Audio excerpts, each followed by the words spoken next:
Welcome to the Productivity Podcast. Today I'm joined by Ian Pepple, who is the Retail Business Transformation Project Lead for Heart of England Co-op. Hi Ian, how are you doing? Hi Simon, good today, thanks.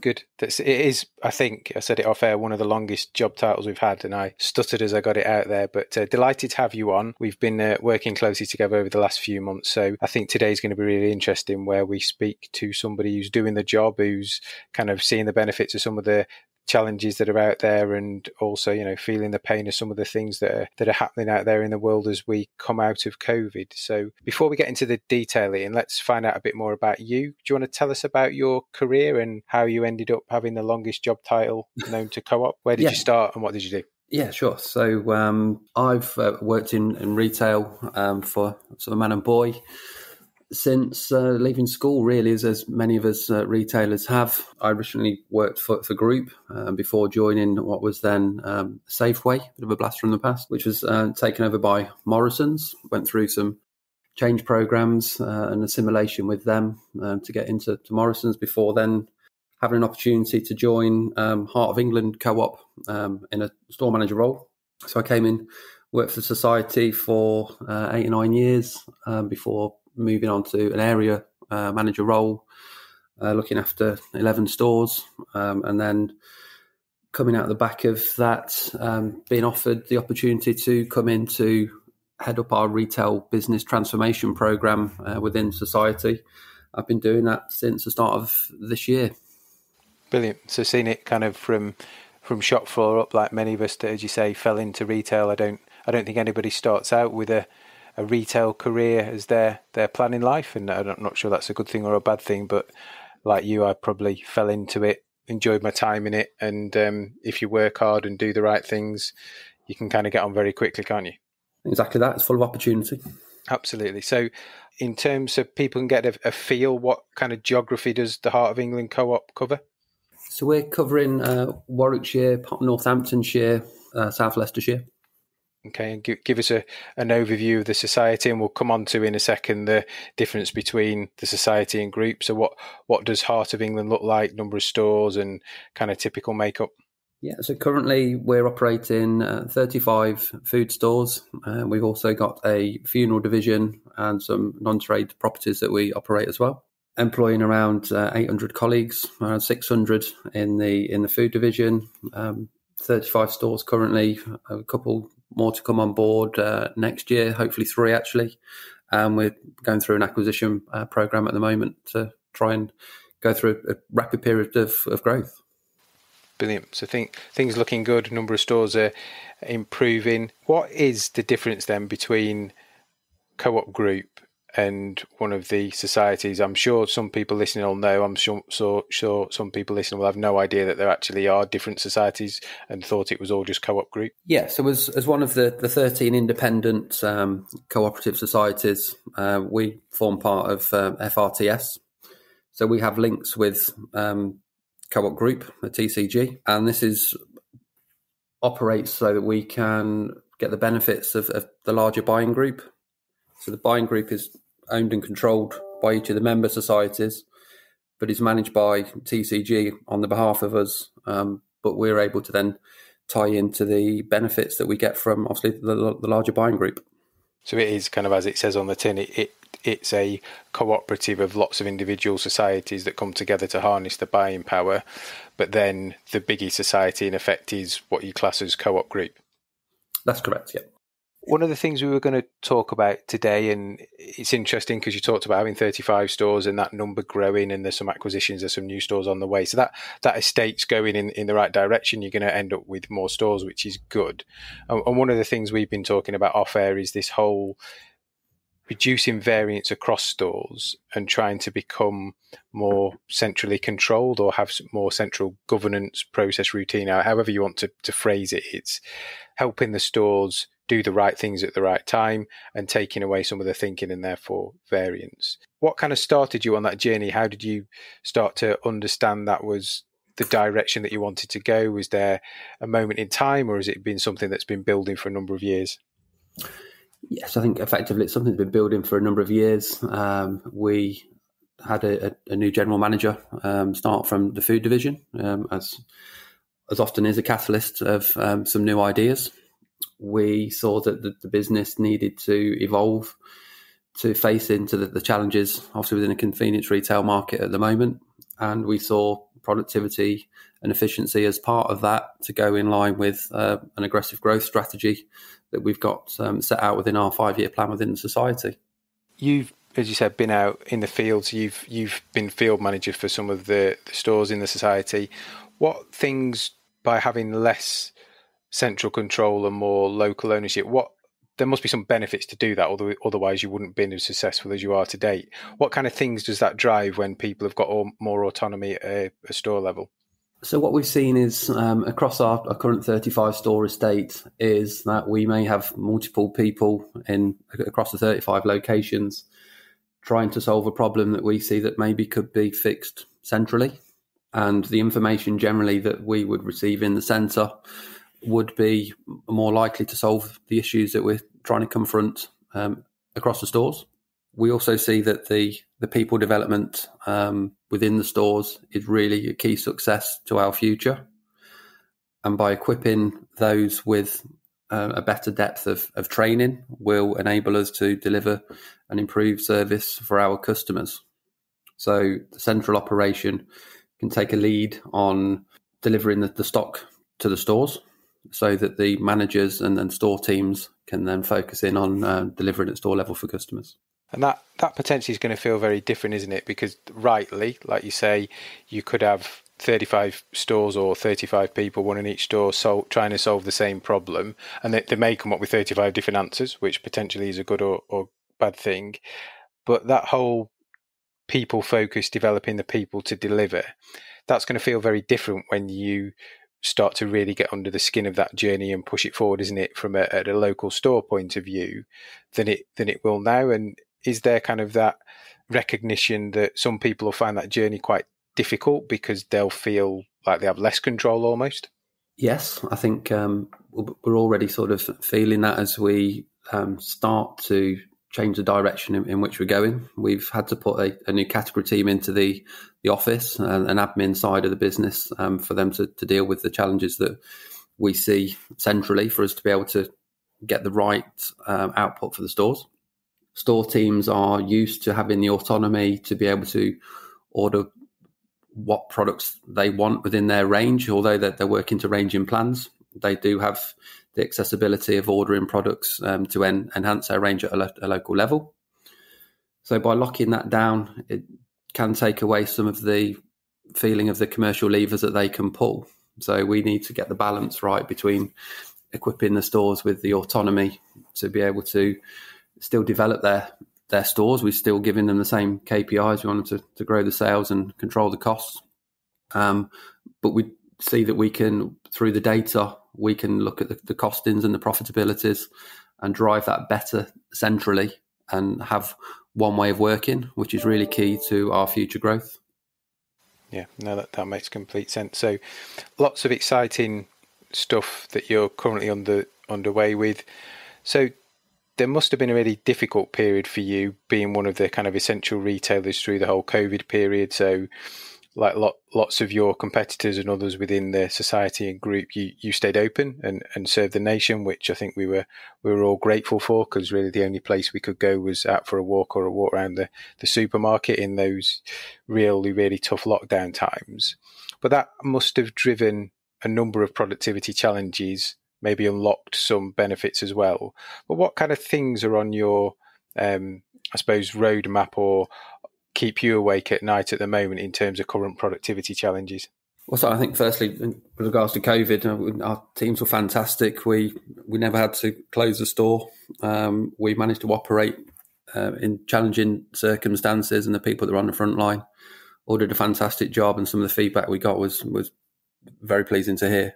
I think going forwards, we've got the HFSS, high fat, salt and sugar, on the horizon, which is going to change the way all retailers have to operate. So online.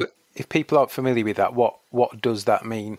Because it sounds quite bold and different. So what does it mean for a typical Heart of England store, HFSS?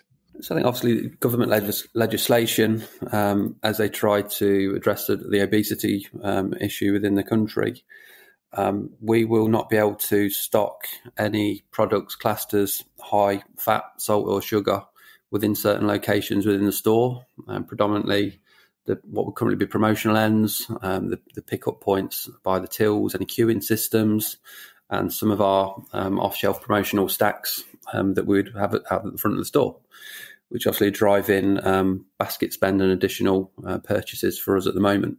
There's going to be a significant amount of maybe products that you're not going to stock anymore, or certainly not in the same quantities, but also rethinking that whole promotional strategy, space allocation. So that's some quite big stuff, right? Yeah, I think it's obviously challenges for us. It's a challenge for the suppliers and manufacturers to reformulate products. Recent numbers I've been seeing sort of 14% decrease in confectionery potentially. So some real high volume products that we'd currently have at the minute potentially having a decline in sale. So we need to replace that with products which are in line with the legislation and try and drive the healthy, sustainable message that we want to be doing as a cooperative retailer. That's one big piece of work by the sounds of it. What else is on your mind or keeping you up at night? I think the challenge of online and how best as a convenience retailer, it feels a little bit alien to be doing the online transactions, but we really need to embrace that. Our bread and butter clearly is still the bricks and mortar stores at the moment, but the further south you go and more sort of city-centric stores become a bigger online opportunity. But as anything, it's spreading north, and we see that we've linked up with Snappy Shopper, and we see opportunities for further e-commerce to grow our estate and turnover in that line as well. Makes sense, and there's clearly other things that affect everybody on the horizon. So minimum wage, that seems to be again a big debate for people. As we record today, there's lots of stuff in the news around energy prices going up again, and the cost of living generally being more expensive because we can't get things into the country for various reasons. So minimum wage must be a consideration as well. Yeah, definitely. Obviously, a lot of costs coming towards the business. You've mentioned energy there, which will have an impact. The distribution network has been a challenge for all manners of convenience retail. The minimum wage continues, obviously, on its upward trajectory. So part of the impetus for us to begin, obviously, efficiency program is to look at how we can operate our stores in the most efficient and productive manner and face into the challenges that are coming our way. Minimum wage is an interesting one because it's 5 years old now, is it? Maybe, 4 or 5 years old, somewhere around there anyway. With this whole shift in more central governance, if you like, and then getting the stores to focus on their people, develop the people to really drive service advocacy and all those great things that you want to get under.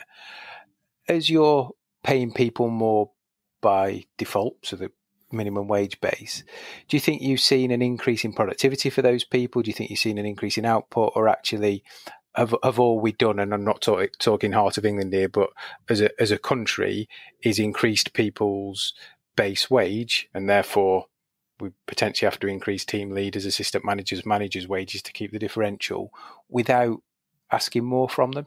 I think we've seen also during COVID, haven't we? The UK figures of productivity was spelled out that obviously there was improvements. I think if we look at it internally from what we've seen during COVID, we stripped away some of the task for our stores to be able to focus on just serving the customers. So we did see internal productivity gains, but that was also by stripping away some of the task in the way that we operated. But as we start to settle, I think that as we put the operation back to normal effectively, is that, yes, we probably are seeing the productivity levels fall back, and certainly the work that we've done with yourselves around the efficiency study, we've seen that we've got some areas to improve. I think it's an interesting one to watch. If you kind of graphed productivity over the last 5 years, and maybe no one could have predicted the pandemic, those people who do sit on minimum wage proportionally have had a really significant pay rise. There was a big concern that we'd end up with less people because of it, because clearly it's a big cost to every business every year. I suppose the jury's still out for me of, have we seen the benefit from a service level or productivity point of view of those significant double-digit kind of pay rises for people, or actually if all we've done is pay people more? I don't know, and we won't answer it on this podcast, but I think it's an interesting dichotomy for all people that have to embrace that hourly rate increase every year as an employer. Yeah, obviously we're inheriting some of the cost, and it's bringing challenges that effectively we are trying to face into, as I keep saying. Talking about facing into the challenges then, what kind of things have you got on your roadmap to start to address some of those challenges and things we've described that stop you from being more centrally kind of driven and then more people focused and development focused at a local level? So I think I've just touched on obviously the work we've been doing with yourselves, where we've looked at an efficiency study, a role study, effectively try to map out the task that we've got that potentially we can strip away. I think we've highlighted gains in all areas, predominantly in the way that we move our stock through the business. So we're undertaking a warehouse and stock movement project at the moment, where we've put our products into sort of fast moving and slower moving categories. At the moment, we would generally work where we have deliveries, which will work on day one. On day two, we'll try and work our back stock, and our stores will operate in almost an automatic manner. So we're just trying to take a step back and look at the priorities that the customer needs to see, making sure we're getting the availability and the standards that we would expect, but just doing that in a manner that's focused in on just gaps on shelves effectively, and then just filling and delivering the standard for the customers as we see before us on a daily basis.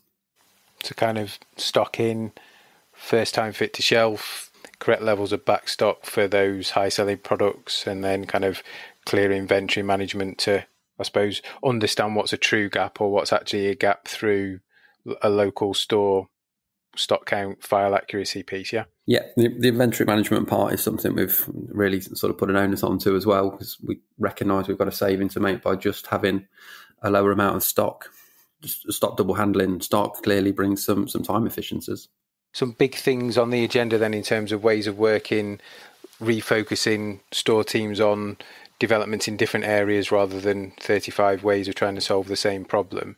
And I know you, along with your colleagues in some of the other societies, have a really, really aggressive kind of sustainability agenda. So two things I just wanted to touch on were Gander and Too Good To Go, because I know you guys are big advocates of those types of technologies. Yeah, we've been working on the waste reduction after some time now. We recently launched with Gander into our stores after a trial. That has had some positive effects. We are also trialling Too Good To Go. So we're looking at different ways and what is most effective. We do also link in with Fair Share, which links in with Central England Co-op as our distribution supplier, where they will take products with best before dates centrally and redistribute. So clearly within our community, at the heart of the community that we want to operate in, is a key thing for what we're doing at the moment.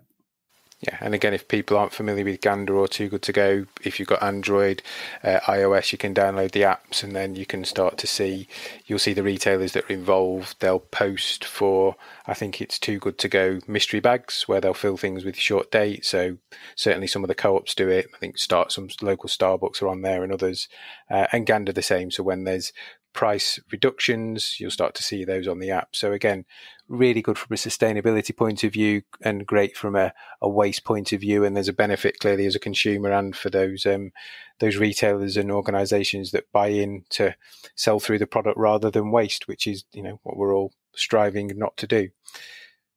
I think it's given us a really strong potential to achieve our zero waste goal. We're bringing these initiatives in. Yeah, no, it's good to see you on board with it, and lots of organisations are out there, and they've put those stakes in the ground that they're working towards, and yeah, it seems to be a really big drive behind it at the moment, which is good to see. It'll also be good to reflect of who made it, who fell short, and who exceeded, because as ever in the world there'll be some that did a great job and some it was just a statement. But you guys, I can really see the action you put behind it, so I am sure you will get there. Yeah, the community part for us is set out within our sort of 5-year plan. We've got strong growth incentives throughout the society to really sort of push on in that area as well. So final question for me before we wrap up, one for everybody on the podcast, is what's the best bit of business advice you've ever been given? To face into the challenges, but to embrace the challenges. Every day comes with a new challenge. Don't get frustrated by facing into these. Just embrace them and fix them, and we can move on. There's always a solution. Yeah, wise word. Sometimes tricky because you get stuck in the moment, don't you? But when you look back, those things that were thrown at you, those challenges, and certainly retail has a habit of curveballing you, I would say every now and again, but probably even more than that. They're never quite as tricky or difficult, as big as they may seem at the time. So no, that's a good one, Ian. Like that. We'll stop there. I think really good to chat and catch up. Thanks for the kind of insight into what you've been doing at Heart of England and where you're heading. Sounds like a really exciting journey you're on, so we'll keep tabs on it. Thanks for coming on. Okay, thanks for your input into the work we've been doing together, Simon. It's been very useful. Pleasure.